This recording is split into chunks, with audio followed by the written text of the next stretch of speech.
Hi students, welcome to class ഓറ.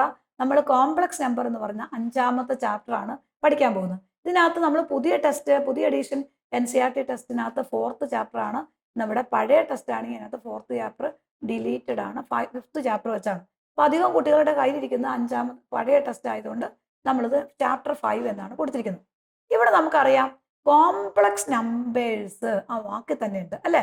പലതരത്തിലുള്ള number system നമ്മൾ പഠിച്ചിട്ടുണ്ട്. Real number, natural number, integers, rational number, ഇതെല്ലാം നമ്മൾ പഠിച്ചേക്കണേയാണ്. ഇറാഷണൽ നമ്പേഴ്സ് ഒക്കെ പഠിച്ചിട്ടുണ്ട്. അപ്പൊ അതുപോലെ ഒരു നമ്പർ സിസ്റ്റത്തിനകത്ത് വരുന്നതാണ് കോംപ്ലക്സ് നമ്പർ. ആ വാക്കിൽ തന്നെ ഉണ്ട് അല്ലെ, കോംപ്ലക്സ്. ഇവിടെ നിങ്ങൾ ഈ കോംപ്ലക്സ് നമ്പർ പഠിച്ചിട്ടുണ്ട്. എവിടെയെന്ന് ഓർമ്മയുണ്ടോ? ദാറ്റ് ഈസ് ഈക്വൽ ടു നമ്മൾ ക്വാഡ്രാറ്റിക് ഇക്വേഷൻ സോൾവ് ചെയ്തപ്പോൾ b² - 4ac നമ്മൾ പഠിച്ചിട്ടുണ്ട്. b² - 4ac എന്ന് പറയുന്ന <0 ആണ്. അപ്പൊ റൂട്ടിനകത്ത് b² - 4ac വന്ന ഇമാജിനറി റൂട്ടാന്ന് പഠിച്ച ഓർമ്മയുണ്ടോ? അതാണ് ഈ കോംപ്ലക്സ് നമ്പറിനകത്ത് പറഞ്ഞത്, ഇമാജിനറി എന്ന് നമ്മൾ പഠിച്ചിട്ടുണ്ട്. അപ്പൊ ഇവിടെ നോക്കാം നമ്മൾ എങ്ങനെയാണ് ഇതൊരു വരുന്നത് നോക്കാം. ഇപ്പൊ s² = 1 ആണെങ്കിൽ എക്സിന് നമുക്ക് +or-1 എന്ന് എഴുതാം അല്ലെ. കാരണം s² 1 ആണെങ്കിൽ നമുക്ക് അതിന് റൂട്ട് കൊടുത്തു. അപ്പൊ റൂട്ടിനകത്ത് രണ്ട് നമ്പർ എന്ന് പറഞ്ഞാൽ വന്നു +or-1 എന്ന് എഴുതാം. അപ്പൊ സപ്പോസ് s² = 4 ആണെങ്കിലും നിങ്ങൾക്ക് എഴുതാം എന്താണ്, x = +or-√4 that is equal to 2 എന്ന് എഴുതാം. ഇവിടെ എല്ലാം പ്ലസ് നമ്പേഴ്സ് ആണ്. അങ്ങനെയാണെങ്കിൽ അപ്പൊ x = +or-2 എന്ന് എഴുതാം. അപ്പൊ ഇവിടെ ഇതുപോലെ തന്നെ അങ്ങനെ ഈ വരുന്ന നമ്പറിനകത്ത് ഒരു s² സ്ഥാനത്ത് -1 ആണെന്ന് വെച്ചോ. അപ്പൊ ഇവിടെ നോക്കാം, s² = -1 ആണ്. s² -1 ആണെങ്കിൽ നമുക്ക് ഈ എക്സിനെ നമുക്ക് √-1 എഴുതി കഴിഞ്ഞാൽ +or-1 എഴുതാൻ പറ്റുമോ? ഇല്ല. എക്സിനകത്ത് √-1 വന്ന ആ നമ്പറിനെ എങ്ങനെ എഴുതാമെന്ന് കണ്ടുപിടിച്ചപ്പോഴാണ് സയന്റിസ്റ്റ് -1 ഒരു വാല്യൂ ഉണ്ട്, അതിനെ i² എന്ന് എഴുതാമെന്ന് കണ്ടുപിടിച്ചത്. അപ്പൊ -1 വാല്യൂ എന്ന് പറഞ്ഞാൽ എന്താ മക്കളെ? i² ആണ്. ഇങ്ങനെ ഈ ഇക്വേഷനകത്തേക്ക് നമ്മൾ ഈ -1 വാല്യൂ കൊടുക്കണം. അപ്പൊ x = നമുക്ക് എന്ത് കൊടുക്കാം? i² എന്ന് കൊടുക്കാം. ഇപ്പൊ രണ്ട് നമ്പർ ഉണ്ടെങ്കിൽ അതിനകത്തുനിന്ന് ഒരെണ്ണം പുറത്തെടുക്കാം. കാരണം നമ്മൾ നോക്കുക, √a² എന്ന് പറഞ്ഞ √a × √a എന്ന് എഴുതാം അല്ലെ. അപ്പൊ 2a റൂട്ടിൽ നിന്ന് ഒരേ പുറത്തെടുക്കാം. ഇത് നമ്മൾ പഠിച്ചേക്കണെയാണ്. x = i² എങ്ങനെ എഴുതാം? i² നമുക്ക് റൂട്ടിനകത്ത് i × i എന്ന് എഴുതാം അല്ലെ. അപ്പൊ രണ്ടെണ്ണത്തിൽ നിന്ന് ഒരെണ്ണം പുറത്തെടുക്കാലോ, that is equal to i വരും. അപ്പൊ എക്സിന്റെ വാല്യൂ നമുക്ക് എന്ത് കിട്ടി? രണ്ടെണ്ണത്തിൽ നിന്ന് പുറത്തെടുക്കുമ്പോൾ റൂട്ട് ഉള്ളതുകൊണ്ട് +or-1 കൊടുക്കാം. അപ്പൊ +or-i എന്ന് എക്സിന്റെ വാല്യൂ കിട്ടും. അപ്പൊ ഈ ഒരു വാല്യൂ വെച്ച് നമുക്ക് ഏതൊരു നമ്പറും നമുക്ക് ഇതുപോലെ റൂട്ടിനകത്ത് നെഗറ്റീവ് നമ്പർ വരുന്നതിനെ കണ്ടുപിടിക്കാൻ പറ്റും. ഫോർ സപ്പോസ് s² = -4 ആണെന്ന് വെച്ചോ. അപ്പൊ ഇവിടെ എന്ത് എഴുതാം? s² = √-4 എന്ന് എഴുതാം. ഈ -4നെ നമുക്ക് എന്ത് എഴുതാം? -1 × 4 എന്ന് എഴുതാം. കാരണം എന്താ? -1നെ 4 കൊണ്ട് മൾട്ടിപ്ലൈ ചെയ്താൽ -4 ആ കിട്ടണേ. അപ്പൊ ഈ √-1 നമുക്ക് എന്ത് എഴുതാം? i² എന്ന് എഴുതാം. i² × 4 എന്ന് എഴുതാം.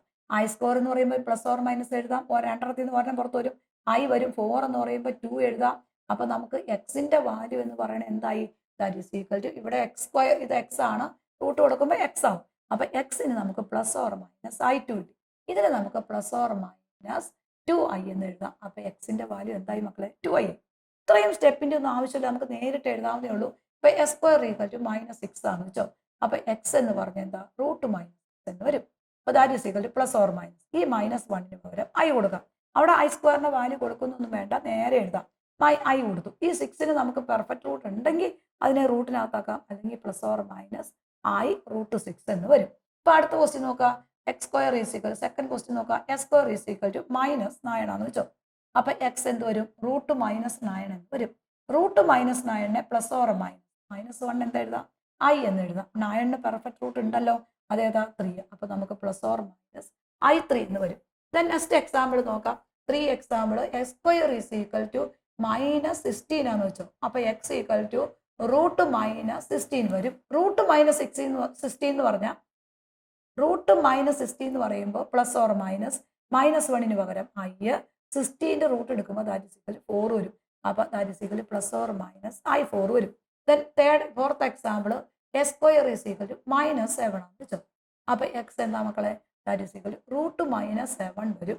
അപ്പൊ ദാറ്റ് ഈസ് ഈക്വൽ ടു +or-(-1)ന് പകരം i എന്ന് കൊടുക്കുക. 7ന് പെർഫെക്റ്റ് റൂട്ട് ഇല്ലാത്തതുകൊണ്ട് അതിനെ റൂട്ടിനകത്താക്കണം. പെർഫെക്റ്റ് റൂട്ട് ഉള്ളതിനെ നമുക്ക് നമ്പർ ആക്കി എഴുതാം. അല്ലാത്തതിന് നമ്മൾ ആ റൂട്ടിനകത്താക്കി അങ്ങ് എഴുതിയാൽ മതി. √7 തന്നെ കൊടുത്താൽ മതി. ഫിഫ്ത്ത് എക്സാമ്പിൾ നോക്കാം. S square is equal to നമുക്ക് തരുന്നിരിക്കുന്ന -36 ആണെന്ന് വെച്ചു. അപ്പൊ എക്സ് എന്ന് പറയുന്നത് √-36 വരും. ദാറ്റ് ഈസ് ഈക്വൽ -1ന് പകരം +or-i 36ന് 6 എന്ന് കൊടുക്കാം. അപ്പൊ നമ്മുടെ ആൻസർ എന്താണെന്ന് നോക്കിയാൽ +or-i6 എന്ന് വരും. ഇതുപോലെ ഏത് നെഗറ്റീവ് നമ്പർ ആണെങ്കിലും ആ നമ്പറിനെ എല്ലാം നമുക്ക് ഇതുപോലെ കണ്ടുപിടിക്കാൻ പറ്റും. ഇങ്ങനെ എഴുതുന്ന, ഇങ്ങനെ റൂട്ടിനകത്ത് നെഗറ്റീവ് നമ്പർ വരുന്ന ആ നമ്പർ സിസ്റ്റത്തിനാണ് നമ്മൾ എന്ത് പറയുന്നത്, കോംപ്ലക്സ് നമ്പർ എന്ന് പറയുന്നത്. ഒരു ജനറൽ ഫോർമുലയുണ്ട്, അത് വെച്ച് നമ്മൾ എന്താണ് അതിൻ്റെ ഇമാജിനറി പാർട്ടും റിയൽ പാർട്ടും എല്ലാം എഴുതും. അത് ആദ്യം നമ്മൾ ഇതിനെ ഒരു വാല്യൂ സോൾവ് ചെയ്യാൻ പഠിച്ചതിന് ശേഷം മാത്രമാണ് ആ ഒരു ടൈപ്പിലേക്ക് പോകുന്നത് കേട്ടോ. അപ്പോൾ നമുക്ക് അനദർ എക്സാമ്പിൾ നോക്കാം. അപ്പോൾ നമ്മളൊരു ക്വസ്റ്റിനകത്ത് നമുക്ക് തന്നേക്കണം √-3 എന്നാന്ന് വെച്ചോ. അപ്പോൾ അതിന് നേരെ എഴുതാം എന്താണ്, that is equal to +or-√-1. അപ്പോൾ ഈ -1 എന്ന് എഴുതേണ്ട ആവശ്യമില്ല. ആ -1 ഒറ്റയടിക്ക് നമുക്ക് എഴുതാം i എന്ന് എഴുതാം. ദാറ്റ് ഈസ് ഈക്വൽ √3ക്ക് പെർഫെക്റ്റ് റൂട്ട് ഇല്ല, അപ്പോൾ അതിനെ √3 എന്ന് കൊടുക്കാം. അപ്പോൾ ദെൻ 7th എക്സാമ്പിൾ നോക്കുക. √-7 എന്ന് വെച്ചോ, എങ്ങനെ എഴുതാം, +or- ഏതാണ് i അങ്ങനെ തന്നെ വരും. √-1ന് വരെ i എഴുതി. 7ന് പെർഫെക്റ്റ് റൂട്ട് ഇല്ലാത്തതുകൊണ്ട് നമ്മൾ റൂട്ടിനകത്ത് കൊടുത്തു. അടുത്ത് നോക്കുക 8 നമ്മൾ √-9 ആണെന്ന് വെച്ചോ, ദാറ്റ് ഈസ് ഈക്വൽ +or-3i എന്ന് എഴുതാം. 9ന്റെ റൂട്ട് 3 -1ന്റെ i, അത് നേരെ നമുക്ക് അങ്ങനെ എഴുതാം കേട്ടോ. ദെൻ അടുത്ത 9th ക്വസ്റ്റ്യൻ നോക്കുക. √-10 ആണെന്ന് വെച്ചോ, അപ്പോൾ +or-10ന് നമുക്ക് √10 എഴുതാം. -1ന് നമുക്ക് i എന്ന് എഴുതാം. കാരണം -1ന് i² എന്ന് എഴുതേണ്ട ആവശ്യമില്ല, നേരെ അങ്ങ് എഴുതിയാൽ മതി. അടുത്ത 10th ക്വസ്റ്റ്യൻ നോക്കുക. √-25 ആണെന്ന് വെച്ചോ, ദാറ്റ് ഈസ് ഈക്വൽ ടു +or-25ന്റെ റൂട്ട് 5 -1 എന്ത് എടുക്കാം, that is equal to i. കാരണം -1 എന്ന് പറഞ്ഞാൽ i² ആണ്. ആ i² റൂട്ടിന് പുറത്ത് വരുമ്പോൾ i ആവും. അത് നമ്മൾ അത്ര സ്റ്റെപ്പിൻ്റെ ഒന്നും ആവശ്യമില്ല അവിടെ. √-100 ആണെന്ന് വെച്ചു, ദാറ്റ് ഈസ് ഈക്വൽ ടു +or-100ന് നമ്മൾ 10 എന്ന് എഴുതാം. -1ന് നമ്മൾ എന്ത് എഴുതാം, i എന്ന് എഴുതാം. ദെൻ 12th ക്വസ്റ്റ്യൻ നോക്കുക. √-5 ആണെന്ന് വെച്ചു, അപ്പോൾ ഇവിടെ എന്ത് വരും, +or-√5 അങ്ങനെ തന്നെ വരും. ഈ -1ന് എന്ത് മക്കളെ, i എന്ന് വരും. അപ്പൊ ഇതുപോലെ ഏതൊരു നമ്പറിനെയും റൂട്ടിനകത്ത് നെഗറ്റീവ് നമ്പർ വന്ന ഇതേ മോഡൽ നമുക്ക് എഴുതാൻ പറ്റും. അപ്പൊ ഇവിടെ നോക്കാം, എന്താണ് കോംപ്ലക്സ് നമ്പർ എന്ന് പറഞ്ഞിട്ട് വേണം നമുക്ക് ഈ ഒരു നമ്പറിനെ കോംപ്ലക്സ് നമ്പറിന്റെ ഫോമിൽ എഴുതാൻ പറ്റും. എന്താണ് കോംപ്ലക്സ് നമ്പറിനെ നമ്മൾ നോട്ട് ചെയ്യുന്നത് 2 ലെറ്റർ ഉപയോഗിച്ചാണ്. Z or C ആണ് നമ്മൾ കോംപ്ലക്സ് നമ്പറിനെ നോട്ട് ചെയ്യാൻ എടുക്കുന്ന 2 ലെറ്റേഴ്സ്. കോംപ്ലക്സ് നമ്പർ എന്ന് പറഞ്ഞാൽ Z is equal to A plus IB. എന്താണ്, the number is the form of Z equal to A plus IB, where A is called, A നമ്മൾ പറഞ്ഞതാണ് റിയൽ പാർട്ട് ഓഫ് Z. എക്ക് നമ്മൾ പറയുന്ന പേരെന്താ, real part of Z എന്നാണ്. ഇതിനെ not ചെയ്യാൻ വേണ്ടി RE of Z എന്ന് കൊടുക്കും. എന്താണ്, A is called real part of Z, അതിനെ എങ്ങനെയാണ് നോട്ട് ചെയ്യുന്നത്, RE of Z എന്ന് പറയും. ദെൻ അടുത്ത ബി എ നമ്മൾ പറഞ്ഞ പേരാണ് ഇമാജിനറി പാർട്ട് ഓഫ് Z. ബിക്ക് നമ്മൾ പറയുന്ന പേരെന്താ മക്കളെ, ഇമാജിനറി പാർട്ട് ഓഫ് Z എന്ന് പറയുന്നു. അതിന് നമ്മൾ കൊടുക്കുന്നതാണ് IM of Z എന്ന് പറയും. അപ്പൊ എന്താണ്, എ നമ്മുടെ ഒരു കോംപ്ലക്സ് നമ്പറിന്റെ ജനറൽ ഫോം എന്ന് പറഞ്ഞാൽ Z equal to A plus IB. Then A is called real part of Z and B is called എന്താണ്, ഇമാജിനറി പാർട്ട് ഓഫ് Z ആണ്. അങ്ങനെയാണെങ്കിൽ നമ്മൾ ഇവിടെ എന്താണ്, റിയൽ പാർട്ടിനെ RE of Z എന്നും ഇമാജിനറി പാർട്ടിനെ IM of Z എന്നും നോട്ട് ചെയ്യും. ഒരു കോംപ്ലക്സ് നമ്പറിനെ നമുക്ക് ഇപ്പൊ ഈ എയും ബി എന്ന് പറയുന്നത് that is equal to AB belongs to R ആണ് കേട്ടോ. ഏത് റിയൽ നമ്പർ വേണമെങ്കിലും വരാം, കോംപ്ലക്സ് നമ്പറിനകത്ത് ട്രിഗണോമെട്രി ഫംഗ്ഷൻ വരെ എങ്ങനെ വേണമെങ്കിലും വരാം. അപ്പൊ നമുക്കൊരു എക്സാമ്പിൾസ് നോക്കാം. എക്സാമ്പിൾ ഓഫ് കോംപ്ലക്സ് നമ്പർ നോക്കാം. Z is equal to 4 plus 3i എന്ന് വെച്ചോ. ഇതൊരു കോംപ്ലക്സ് നമ്പറിന്റെ ജനറൽ ഫോം ആണ്.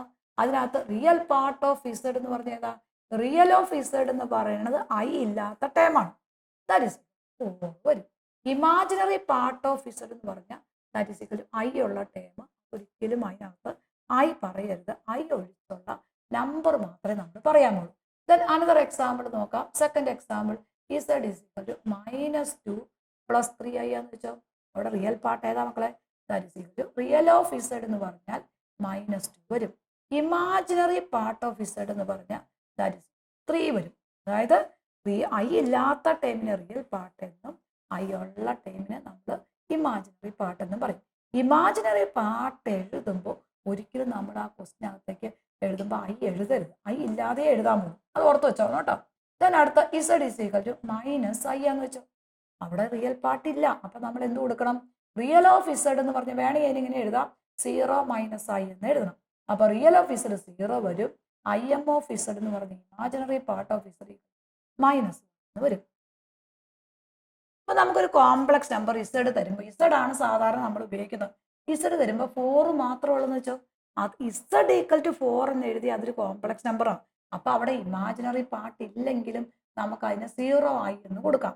അപ്പൊ അതിന്റെ റിയൽ പാർട്ട് എന്ന് പറഞ്ഞാൽ നമുക്ക് റിയൽ ഓഫ് ഇസഡ് എന്ന് പറഞ്ഞാൽ ദാറ്റ് ഇസ് ഈക്വൽ ടു 4 വരും. ഇമാജിനറി ഓഫ് ഇസഡ് എന്ന് പറഞ്ഞാൽ ദാറ്റ് ഇസ് ഈക്വൽ ടു 0 വരും. അപ്പൊ ഏതൊരു ക്വസ്റ്റിനകത്താണെങ്കിലും നമുക്കൊരു ക്വസ്റ്റ്യൻ കിട്ടിക്കഴിഞ്ഞാൽ അതിനകത്ത് റിയൽ പാർട്ട് ഇല്ലെങ്കിൽ അവിടെ 0 കൊടുക്കാം. ഇമാജിനറി പാർട്ട് ഇല്ലെങ്കിൽ അതിന് 0 ആയി എന്ന് കൊടുക്കാം. ഏത് വേണമെങ്കിലും കൊടുക്കാം. ദെൻ അനദർ എക്സാമ്പിൾ നോക്കാം. Z is equal to half minus 3/2 i എന്ന് വെച്ചോ. നമുക്ക് റിയൽ നമ്പർ നാച്ചുറൽ നമ്പർ വരണമെന്ന് ഒരു നിർബന്ധമില്ല. ഡെസിമൽ നമ്പർ വരാം, റാഷണൽ നമ്പർ വരാം, ഏത് നമ്പറുകൾ വേണമെങ്കിലും നമുക്ക് ഇവിടെ വരാം. അപ്പൊ ഇതിനകത്ത് റിയൽ ഓഫ് ഇസഡ് എന്ന് പറഞ്ഞാൽ ഏതാണ്? ദാറ്റ് ഈസ് ഈക്വൽ ടു 1/2 വരും. ഇമാജിനറി ഓഫ് ഇസഡ് എന്ന് പറഞ്ഞാൽ that is equal to minus 3/2 വരും. റിയൽ പാർട്ട് എന്താണ്? 1/2 ആണ്. ഇമാജിനറി പാർട്ട് അവിടെ മൈനസ് 3/2 ആണ്. ഇമാജിനറി പാർട്ട് പറയുമ്പോൾ ഒരു കാരണവശാലും നമ്മൾ ഐ എഴുതരുത് കേട്ടോ. അത് പ്രത്യേകം ശ്രദ്ധിച്ചോണം. ദെൻ അനദർ എക്സാമ്പിൾ നോക്കാം. 3i മൈനസ് 4 ആണ്. ആദ്യം കിടക്കുന്നത്, പല കുട്ടികൾക്കും തെറ്റിപ്പോകുന്നതാണ്, ആദ്യം കിടക്കുന്നത് റിയൽ പാർട്ട് എന്ന് എടുക്കരുത്. ഈ ഉള്ളത് ഇമാജിനറി പാർട്ട് തന്നെയാണ്. അപ്പൊ ഇവിടെ റിയൽ ഓഫ് ഇസഡ് എന്ന് പറഞ്ഞ ഏതാ? ഐ ഇല്ലാത്ത time that is equal to -4 ആണ്. ഇമാജിനറി ഓഫ് ഇസഡ് എന്ന് പറഞ്ഞ ഏതാ? ദാറ്റ് ഈസ് ഈക്വൽ ടു 3 ആണ്. അവിടെ ഒരിക്കലും ഐ പറയേണ്ട ആവശ്യമില്ല. ദെൻ അനദർ എക്സാമ്പിൾ നോക്കുക. That is equal to 12. Z is equal to 5i minus 3/2 ആണ്. അവിടെ റിയൽ പാർട്ട് ഏതാ മക്കളെ? ഐ ഇല്ലാത്തതാണ് റിയൽ പാർട്ട്. അപ്പൊ റിയൽ ഓഫ് ഇസഡ് എന്ന് പറഞ്ഞ ഏതാണ്? മൈനസ് 3/2 ആണ്. ഇമാജിനറി ഓഫ് ഇസഡ് എന്ന് പറഞ്ഞ ഏതാ? ദാറ്റ് ഈസ് ഈക്വൽ ടു 5 ആണ്. അവിടെ ഒരിക്കലും എന്താണ്? ഐ പറയേണ്ട ആവശ്യമില്ല. ഇമാജിനറി പാർട്ട് എന്ന് പറഞ്ഞാൽ ഐ ഇല്ലാതെ പറയുന്ന ഇമാജിനറി പാർട്ട്. അപ്പൊ ഐ എം ഓഫ് ഇസഡ് 5 മാത്രം മതി. അവിടെ ഐയുടെ കാര്യം ആവശ്യമില്ല. ഐ എഴുതുകയും നിങ്ങൾ ചെയ്യരുത് കേട്ടോ. അതൊക്കെ ശ്രദ്ധിച്ചോളാം. അടുത്ത എക്സാമ്പിൾ നോക്കാം. Z is equal to 13th example. Z is equal to 1/2 i plus 4/3 ആണ്. റിയൽ പാർട്ട് ഏതാ? 4/3 ആണ്. റിയൽ ഓഫ് ഇസഡ് എന്ന് പറഞ്ഞാൽ ഐ ഇല്ലാത്ത time that is equal to 4/3. I M of Z എന്ന് പറഞ്ഞാൽ that is equal to half ആണ് വരും. ഐ അവിടെ പറയുക ചെയ്യരുത് കേട്ടോ. ഇനി ഇവിടെ നമുക്ക് എപ്പോഴും നമ്മൾ ഇവിടെ തന്നേക്കുന്നത് ഒരു നാച്ചുറൽ നമ്പറോ റിയൽ നമ്പറോ വേണമെന്ന് ഒരു നിർബന്ധമില്ല. ട്രിഗണോമെട്രി ഫംഗ്ഷൻ വരാം. Z is equal to cos theta plus i sine theta എന്ന് വെച്ചോ. അവിടെ റിയൽ പാർട്ട് ഓഫ് ഇസഡ് എന്ന് പറഞ്ഞാൽ റിയൽ ഓഫ് ഇസഡ് എന്ന് പറഞ്ഞാൽ that is equal to cos തീറ്റയാണ്. ദെൻ അടുത്ത് ഐ എം ഓഫ് ഇസഡ് എന്ന് പറഞ്ഞാൽ ഇമാജിനറി പാർട്ട് ഓഫ് ഇസഡ് എന്ന് പറഞ്ഞാൽ that is equal to sine theta. Real part എന്താണ്? Cos theta. ഇമാജിനറി പാർട്ട് എന്താണ്? സൈൻ തീറ്റയാണ്. അപ്പൊ ട്രിഗണോമെട്രി ഫംഗ്ഷൻ ആയിക്കോട്ടെ, ഏത് ഫംഗ്ഷൻ വേണമെങ്കിലും നമുക്ക് എന്താണ് കോംപ്ലക്സ് ഫോമിൽ എഴുതാം. അതിന് റിയൽ പാർട്ടും ഇമാജിനറി പാർട്ടും നമുക്ക് എഴുതാം. ക്ലിയർ ആയല്ലോ?